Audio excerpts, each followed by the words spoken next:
Hola hermanos, el día de hoy, 5 de agosto del 2025, pues sí, es martes de la 18ª semana del tiempo ordinario, solo que tenemos la posibilidad, no es memoria obligatoria, al menos aquí entre nosotros no lo es, en Roma claro que lo es hoy, porque es la dedicación de la Basílica de Santa María la Mayor, que es la primera basílica dedicada, digamos, directamente a enaltecer la figura de la madre para exaltar al hijo, ¿no? De eso se trata, no es ella, es por ella para que podamos reconocer la grandeza de su hijo Jesucristo. Entonces, ahora, la historia detrás de esto es un poco compleja, ¿ok? Fíjense.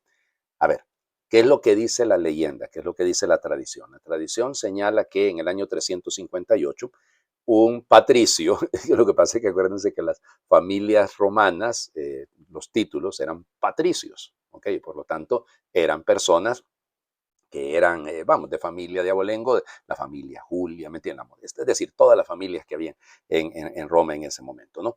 Y entonces, pues esas se habían conservado todavía después, todavía no había caído el Imperio Romano de Occidente y en el año 358, al mismo tiempo, esto es lo que dice la leyenda, la Virgen se le apareció tanto a un patricio como al Papa Liberio, y pidiéndole que se construyese una basílica en honor a ella, en el lugar donde se diese el signo.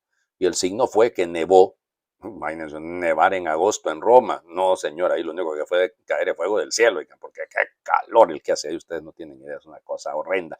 Esos muchachos que acaban de estar en la Jornada Mundial de la Juventud, jubileo de los jóvenes, porque eran las dos cosas al mismo tiempo, hagan de cuenta que esos pobres han de haber agradecido que ya salieron de Roma, porque hay una ola de calor ahorita en Europa terrible, un calor terrible, terrible.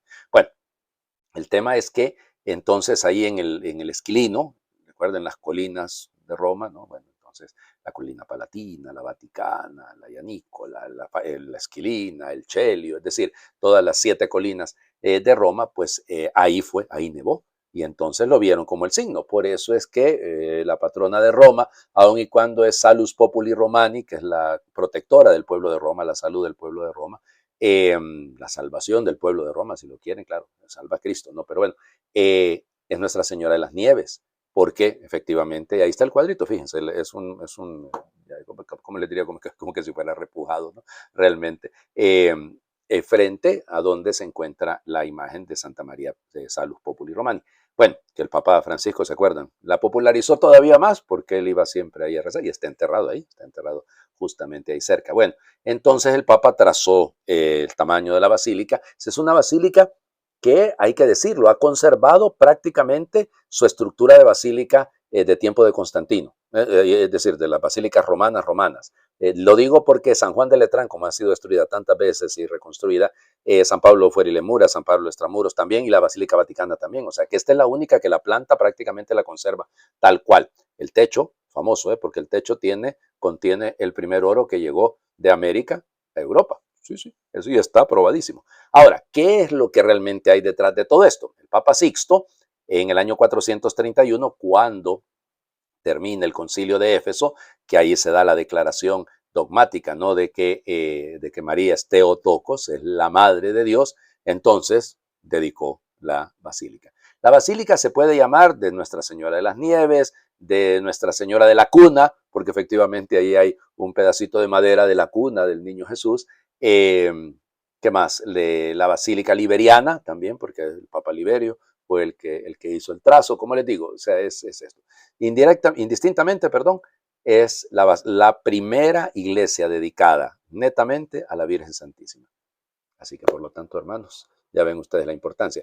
Yo la voy a celebrar, insisto, no es memoria obligatoria, pero vamos, hay que recordar la importancia de la madre en la vida de todos, ¿no? Bueno, vamos a las lecturas del día de hoy, pues son las lecturas que corresponden a este martes de la 18ª semana del tiempo ordinario. Entonces seguimos leyendo el libro de los números, es uno de esos pasajes que solamente está aquí en el libro de los números, capítulo 12, versículos del 1 al 13.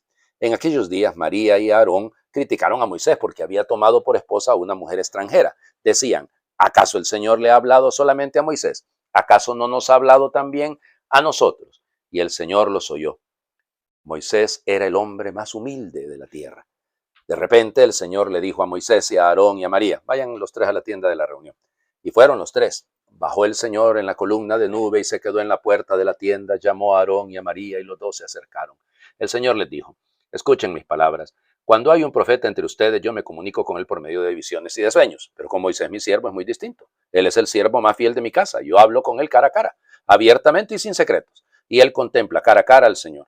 ¿Por qué, pues, se han atrevido ustedes a criticar a mi siervo Moisés? Y la ira del Señor se encendió contra ellos. Cuando él se fue y la nube se retiró de encima de la tienda, María estaba leprosa, blanca como la nieve. Aarón se volvió hacia María y vio que estaba leprosa. Entonces Aarón le dijo a Moisés, perdónanos, Señor nuestro, el pecado que neciamente hemos cometido, que no sea María como quien nace muerta del seno de su madre. Mira su carne, ya medio consumida por la lepra. Entonces Moisés clamó al Señor diciendo, Señor, cúrala por favor. Palabra de Dios. Te alabamos, Señor. Bueno, insisto que este relato solo está en el libro de los números, ¿no? Y qué difícil es esto, ¿no? Miren, la envidia, yo sigo insistiéndoles, en la iglesia es el pecado capital. Es el pecado capital porque es que hace tanto daño, ¿no?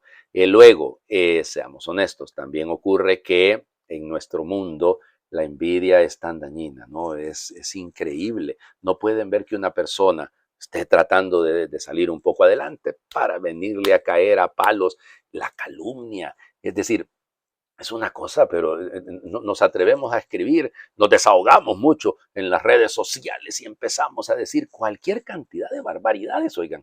Es una cosa exagerada. Yo digo, ¿qué habrá en el corazón de una persona que se pone a atacar a otra y sin ninguna razón, ¿no? Y aunque la tuviera, hombre, no es la manera de discutir, no es la manera de dialogar. Pero en fin, ya les digo, es un desastre y por todas partes. Bueno, pues pasa. Moisés y Miriam caen en lo mismo, ¿no? Critican a Moisés. Un poco de envidia. Es que a Moisés sí, Dios le prestó atención y a nosotros. No ha hablado con nosotros Dios también. No somos nosotros de los elegidos. Ya, y ahí viene el castigo, ¿no? La imagen esta, alguno dirá, padre, pero ¿y Aarón por qué no lo castigaron? Y este Aaroncito, perdónenme, pero ya tiene historia, ¿no? ¿Se acuerdan del becerrito de oro que hizo? Que le salió, de la nada le salió. Bueno, pues no es extraño, ¿no? Y luego el tema de María que queda leprosa, ¿no? Pero a Aarón no le pasa nada a usted. Sorprendente, ¿no? Que a Aarón no le pase nada si él es protagonista de un montón de situaciones incorrectas. Pero bueno, pero por lo menos es capaz de reconocer su error. Y piden perdón. Claro, Señor, cúrala, por favor. Bueno, la va a curar. Bueno, está, la va a curar. Ahora, lo doloroso de eso también es que ninguno de los tres va a entrar a la tierra prometida. Ninguno de los tres. Moisés, que debía, vamos, el que debía haber sido el que tenía el derecho, digamos, a estar en la tierra prometida, pues no, ninguno de los tres. Hay que revisar las razones por las que nos movemos, o sea, qué es lo que nos lleva a decir, actuar y ser lo que estamos llamados a hacer, porque cuidado, aquí es donde entra en juego esto, ¿no? Moisés era el más humilde de todos los hombres de la tierra. Bueno, interesante. El Evangelio. Seguimos siempre en el capítulo 14 de Mateo, versículos ahora del 22 al 36. En aquel tiempo, inmediatamente después de la multiplicación de los panes, Jesús hizo que sus discípulos subieran a la barca y se dirigieran a la otra orilla mientras él despedía a la gente. Después de despedirla, subió al monte a solas para orar. Llegada la noche, estaba él solo allí. Entre tanto, la barca iba ya muy lejos de la costa y las olas la sacudían porque el viento era contrario. A la madrugada, Jesús fue hacia ellos, caminando sobre el agua. Los discípulos, al verlo andar sobre el agua, se espantaron y decían, ¡es un fantasma! Y daban gritos de terror. Pero Jesús les dijo enseguida, tranquilícense y no teman, soy yo. Entonces le dijo Pedro, Señor, si eres tú, mándame ir a ti caminando sobre el agua. Jesús le contestó, ven. Pedro bajó de la barca y comenzó a caminar sobre el agua hacia Jesús, pero al sentir la fuerza del viento le entró miedo, comenzó a hundirse y gritó, ¡sálvame, Señor! Inmediatamente Jesús le tendió la mano, lo sostuvo y le dijo, hombre de poca fe, ¿por qué dudaste? En cuanto subieron a la barca, el viento se calmó. Los que estaban en la barca se postraron ante Jesús diciendo, verdaderamente tú eres el Hijo de Dios. Terminada la travesía, llegaron a Genezaret. Apenas lo reconocieron los habitantes de aquel lugar, pregonaron la noticia por toda la región y le trajeron a todos los enfermos. Le pedían que los dejara tocar siquiera el borde de su manto, y cuantos lo tocaron quedaron curados. Palabra del Señor. Gloria a ti, Señor Jesús. Bueno, qué interesante, ¿no? Que si leen ustedes recuerden que el relato de la multiplicación de los panes está 6 veces en los evangelios. 6 veces, porque está repetido 2 veces en evangelios sinópticos, en Lucas y en Marcos, y está en el evangelio de Juan. Es lo único que tienen en común en cuanto a milagros propiamente hablando. Y hay también esta secuencia, ¿no? de que después de la multiplicación de los panes hay una travesía en el mar con una gran tempestad. Es Mateo el que nos cuenta esta experiencia de Pedro que pide ir hacia el Señor Jesús. Bueno, entonces, fíjense, el Señor obliga, hay un mandato, hay un enanquesen, es decir, enancasen es obligar, es forzar, ¿ya? Es decir, está ahí el Señor Jesús dando una orden, ¿ya? Y igual, porque evidentemente les está llevando a prepararse a una experiencia que va a ser muy, muy fuerte, ¿no? Y él estaba orando, ese proseusastai, es estar en la presencia de Dios, es el diálogo íntimo. Fíjense, viene bien con lo que hemos escuchado de lo que pasa con Moisés, ¿no? Que hablaba cara a cara. Es decir, bueno, evidentemente Jesús es Dios, ¿no? Pero digo, es esa comunión con su Padre, es un encuentro profundo, no es una oración cualquiera, no es un rezo, que existe otra palabra en el griego para eso. Bueno, y entonces nos dice que la barca pues iba ya en medio del mar, sacudida por las olas, es sacudida, también podría ser sinónimo. ¿Se acuerdan cuando los demonios atormentan a alguien? De hecho, eso fíjense, ese es el verbo, porque ahí está ese vasanisomenoi, es decir, está siendo abatido, está siendo golpeado, ese es el sentido, ¿no? Y el viento les era contrario, en Antios, es decir, iban en contra de.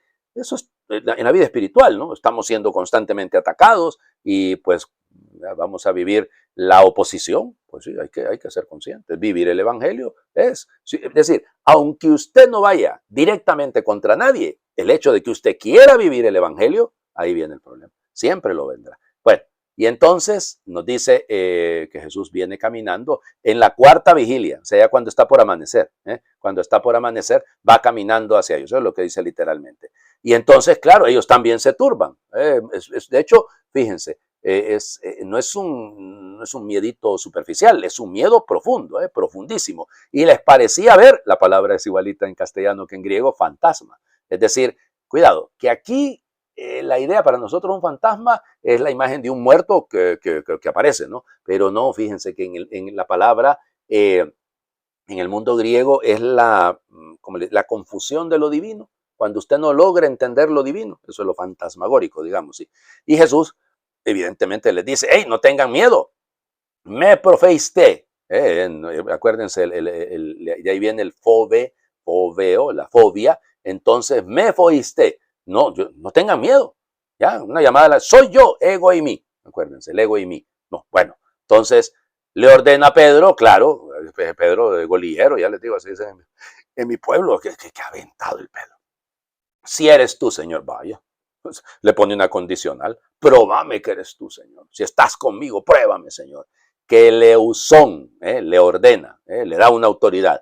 Y empieza Pedro, pero cuando empieza a sentir que se mueve el viento fuerte, entonces se le cayó el ánimo. Eso es lo que dice, de hecho, literalmente el griego, ¿no? Se le cayó el ánimo, porque está viviendo este blepón, entonces de son anemón, iscrion efobete, es decir, empezó, cuando miró el viento fuerte, tuvo miedo, flaqueó. Y entonces le grita al Señor, ¿no? El verbo soteros, ¿no? Sosonme, sálvame. Esa es la oración más honesta. Esa es la oración más honesta. La oración que mejor podemos hacer, pedirle al Señor que nos salve. Y por eso le reclama el Señor, hombre de poca fe. Te falta fe, ¿ya? Te falta fe. Interesante la reacción. Cuando sube a la barca, se calma la tempestad, pero lo adoran. Eso es el término, es precisamente, ya se acuerdan, varias veces se los he dicho, el prosequinesis, es decir, es de hecho poner rodillas al piso, ¿no? Es postrarse, el prosequinesis. Y aquí eso es lo que ocurre, prosequinesan, es decir, hay un acto de adoración y lo reconocen como Theu y Huius, es decir, el Hijo de Dios. Difícil, ¿no? Difícil. Es una confesión cristológica, es una confesión de la grandeza de Cristo, de su grandeza y de su misericordia también. Pero claro, aquí tenemos todos que darnos cuenta, ¿no? Que nos mueve la tempestad, nos da miedo. Nos da miedo cuando vemos que las cosas no van como nosotros queremos. ¿Y cuál debe ser nuestra reacción? La mirada puesta en el Señor.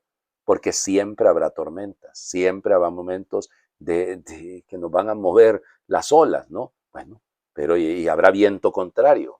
Pues no todo irá siempre a favor nuestro, ¿no?